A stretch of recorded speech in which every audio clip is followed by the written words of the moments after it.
Oh my goodness, how did that happen? That was in a month, and 1,000 people would buy that program and say, I want it. It's embarrassing. How did Vice let this go on TV?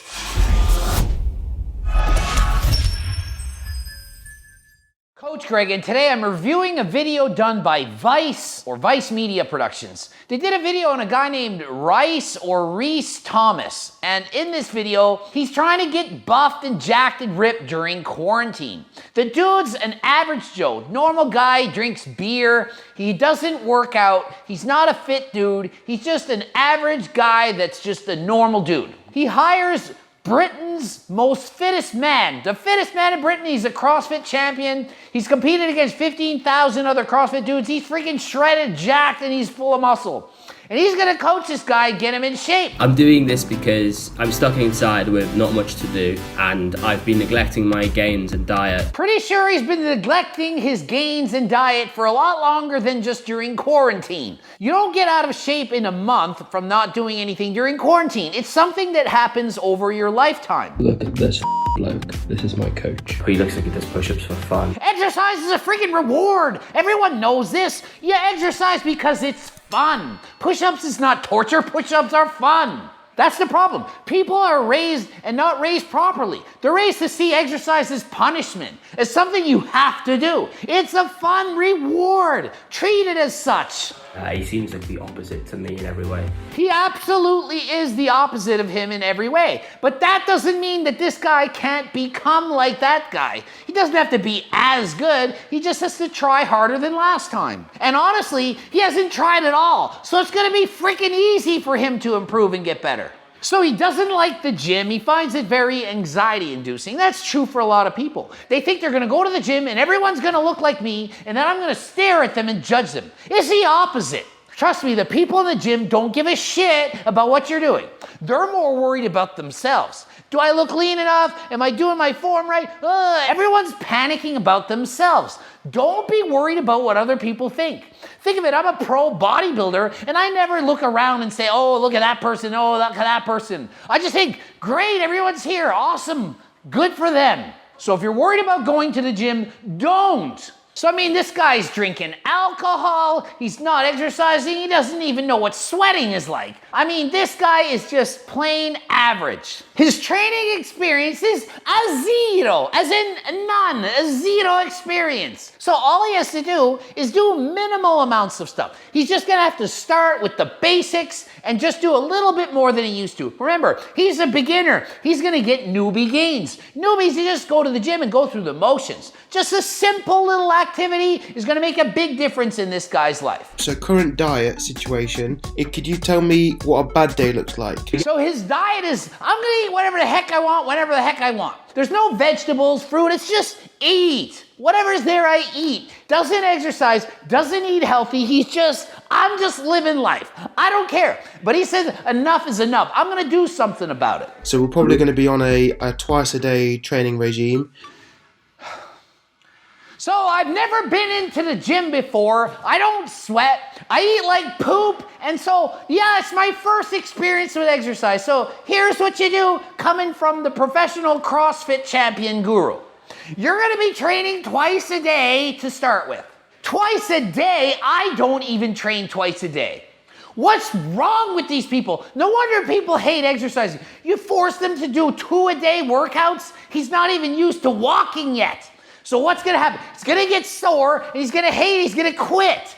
This is the problem. You need to just do a little bit more. Progressive overload. Train harder than last time. Not train harder than the freaking CrossFit champion on day one. Not train harder than Coach Greg the first day you train. Makes no freaking sense. This is horrible. Probably 3 days in, you're gonna feel like you've been hit by a car, I suspect.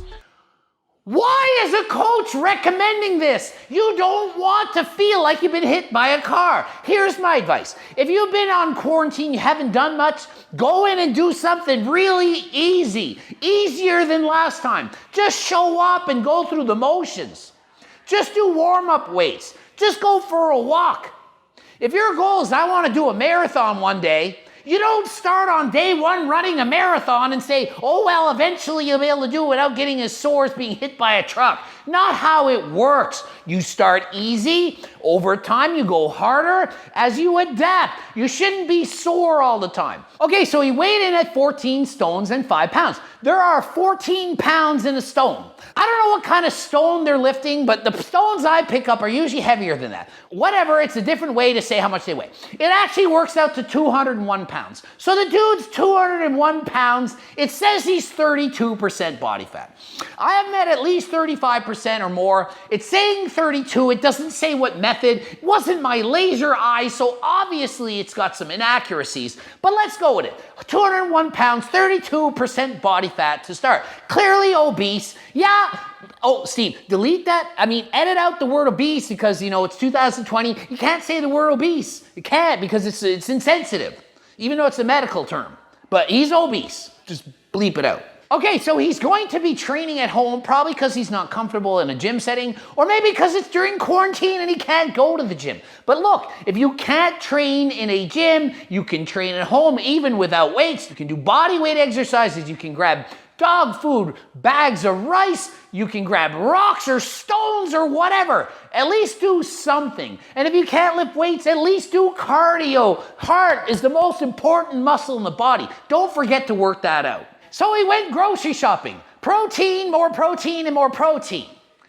What is this? Are you not allowed to eat fat or carbs on a freaking diet? As soon as you want to get in shape, all you eat is protein? I don't understand that. Sure, protein builds muscle, but you need all three of the macronutrients. Everybody and their dog knows that. And their pig Gert, and their cat named Baby Nakey. Everybody knows this.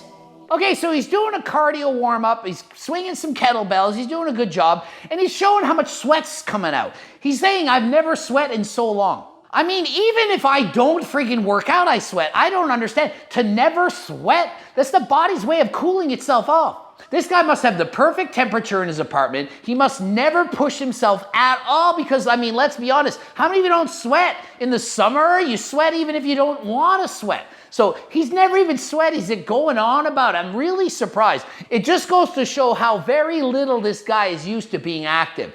Just zero activity. And to do twice a day to start. No, a horrible idea. So he's allowed snacks. That's fantastic. I give all my clients snacks. Snacks when you're hungry, you need to have a snack. You don't want to be starving, because if you starve yourself and don't eat, ghrelin is coming back, punching you in the frickin' face. You know it's going to, and you're going to end up binging. So he gets snacks. What kind of snacks does he get? Peas. He's allowed peas as a snack. That's it. Just peas. I bet he'd prefer some freaking homemade protein score bars. Or maybe some Greek yogurt, some fruit. Why limit this? There's got to be something he would like to eat that he could snack on. Why does it have to be peas? Why peas? Why peas? Not that there's anything wrong with that, but if the dude doesn't like peas, he should be given some other options. So he's on a bunch of different pills, and after a week, he says he looks more toned. Now look, people, don't expect miracle changes in a week. You're 32% body fat, 201 pounds. You're not going to drop to a significantly lower body fat percent in a week. A 1% drop per week for a guy like this, that's fantastic. At 200 pounds, the guy would need to be in a 1,000 calorie deficit per day just to lose 2 pounds a week. Just to lose 1% body fat. That's a lot, 1,000 calorie deficit. Even 500 is very good. Don't expect miracles. Frankly, I don't think he looks any different after 1 week. Really? Maybe, but you shouldn't expect it. And you don't need a bunch of pills. He's on 4 different kind of pills. He's taking all this stuff. You don't need all that. Sure, you can take it if you want, but you don't need it. Eat a bit less calories and move a bit more, and you're going to lose weight with ease. Ease into this. This is a freaking journey. 32% body fat to get leaner, it's gonna take some time. So it's 2 weeks in, and today's his first official rest day. What does he coach, Greg? That's about how often I take a rest day. So he's on 1 rest day every 2 weeks? That's just too much. You don't have to push so hard. If you push too hard, your body pushes back. It says, no, I don't want to do this, and then you quit. Let's face it, it took your entire life to get to this point. Don't expect to change an entire life's work of messing yourself up overnight. It takes time. If it took you 30 years to get to this point, don't think in 3 weeks you're gonna change 30 years of misbehavior and eating improperly. So it's an indulgence meal. We call that here in Canada or in the United States a cheat meal or an off meal plan. I give my clients that. They don't have to eat every single thing on the meal plan, even though there's so many options that they probably will never try them all. You can still eat off the plan. So what's his off meal plan? Corn, carrots, and broccoli. Oh yeah, it's off my off meal plan. I can't wait to eat that bunch of vegetables. Come on, people. This is not even something I would do, and I'm a pro bodybuilder. You can't expect an average Joe who's used to drinking beer all the time, eating whatever he wants, going to Subway, eating footlongs and freaking cookies, snacks and french fries, to go and eat all in perfection. It's just too much. It's too much. Why can't he eat something he actually likes or wants to eat on his indulgence meal, whatever the heck that is? Why does it have to be crap? It makes no sense. That's the saddest steak you've ever seen. Why is he eating the saddest steak he's ever seen? You have a certain amount of calories you can eat. If you're below that, you're gonna lose weight. Why is he wasting his calories on a friggin' piece of poop on a friggin' bed of vegetables? If you don't want that, eat something you like. Get my friggin' cookbook full of foods you're gonna like. Get eat all of them. Why not eat things you like? I don't understand these diets. He's going on and on about the sweat that he's seeing. And just so you know, sweat doesn't mean you had a good workout. If you went outside in the wintertime and it was cold and you did some walking, you might not even notice you sweat. He's sweating. He's never experienced this before. He has armpit sweat stains. He feels like he's in a movie or something. He's never experienced this before. It's totally new to him. It's really entertaining for me to see that because I sweat every freaking day. I think it's normal. I don't like to sweat. It's just it happens. But I mean, it's there. But this guy's like, wow, I think it looks cool. It's like, it's a new experience for him. It's just very entertaining for me. So his Sunday brunch is protein and fibrous carbs. Meanwhile, I see a big stack of mashed potatoes, vegetables, and some meat. I don't know if he's got this figured out or not, but at least it did look delicious. I've just weighed in for the final time, and my weight was 14 stone and 3 pounds, and my body fat was 23.1%. Get this! After a month, he's weighed in, okay? He's lost 3 pounds. Not bad, 3 pounds in a month, pretty good. But get this, he went from 32% body fat to 23% body fat. Oh, that's really good. Quite a difference. Yeah, massive difference. My weight is about the same. I think I've lost like 2 pounds. If you've lost body fat but then you've gained muscle, your weight might not change too much. Now look at this. If he actually gained 15 pounds of muscle, do you think he would almost look identical in the before and after photo? Nope. What the heck kind of measurement tool did they use for this? Come on, stop tricking. You're gonna tell me he lost 9% body fat? He went from 32% to 23%. That's a loss of 9% body fat. If I were coaching someone, that would take an average of 9 to 18 weeks. 9 to 18 weeks would be a normal amount of time for a normal person who's, exercising and eating right to do. Nope, this guy did it in a month, and while he did that, he put on 15 pounds of muscle. Let's assume he has superior advanced genetics, which he probably doesn't. He couldn't have done that. Could not have done that. With anabolics? Nope. If he had amazing genetics and took all the PEDs in the world, he wouldn't put on 15 pounds of freaking muscle in a month. And even if he did, he sure as heck would look a lot different. You'd have the before, the after, and be like, oh my goodness, how did that happen? That was in a month, and 1,000 people would buy that program and say, I want it. It's embarrassing. How did Vice let this go on TV? I did a show on Vice. They filmed me. The freaking episode of Swole, the 40-year-old bodybuilder, whatever. I did, it's got 2.4 million views. They shouldn't be putting out nonsense. Who verified this information? So the coach is like, oh yeah, that's really good. That's a massive difference. Because he knows it's not that, but what is he going to say? No, you didn't actually lose that much. Your scale's wrong. Nobody's Coach Greg. That's what I would have said. I'd be like, that's BS. My laser eyes are saying you didn't lose that much weight. And nor should you. That would be ridiculous. So now that it's gone down a bit, I've noticed a bit of a difference in my body and I feel better for it. And he notices a bit of a difference. Notices a bit of a difference. Going from 32% to 23 could be a life-changing experience. It's so much of a dramatic change, every single person would notice in the first second, whoa, what did you do? They would all see it. This guy, maybe you notice, maybe you don't.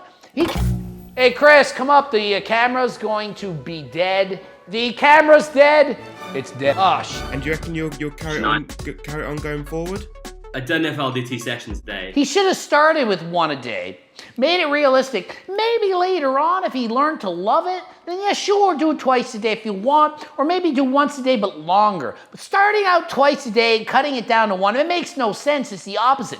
Progressive overload, not progressive underload. Not start out doing 2 hours a day and then later on do 1. No, start out with 10 minutes, then do 15, then 20, work your way up. That's how it's supposed to be done. And he's not going to be sticking eggs and tuna for most of his meals. Why did he give him one of these stupid bodybuilder diets? Why does everyone think you need to eat like some stupid bodybuilder? Think about it. I'm a professional bodybuilder and I don't eat like that. It worked for me. I got other people to win pro cards eating like me. It worked for them. And if you're saying, no, Coach Greg, they eat rice, broccoli, chicken, and tuna topping all the time. I don't care. They don't have to. They choose to. They're machines. Are you a machine?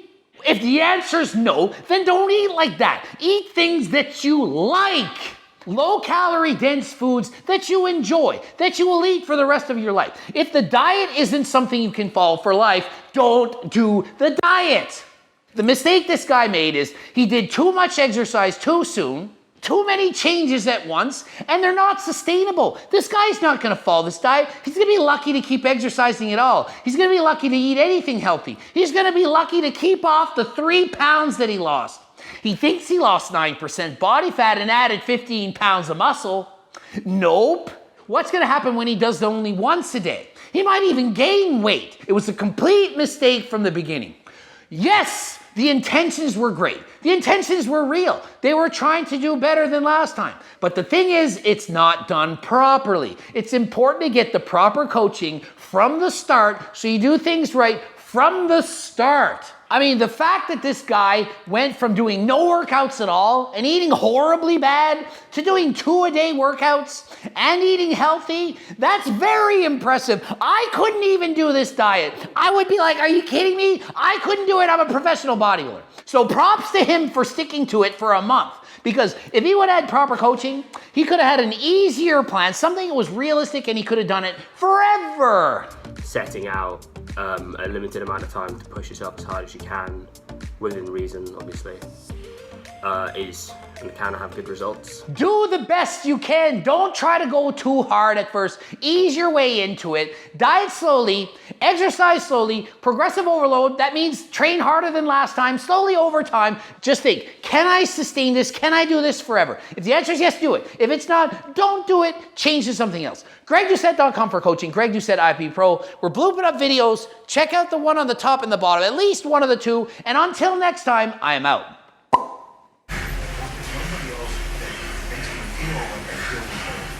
I'm really hoping that she will show me the coach that I need so I can make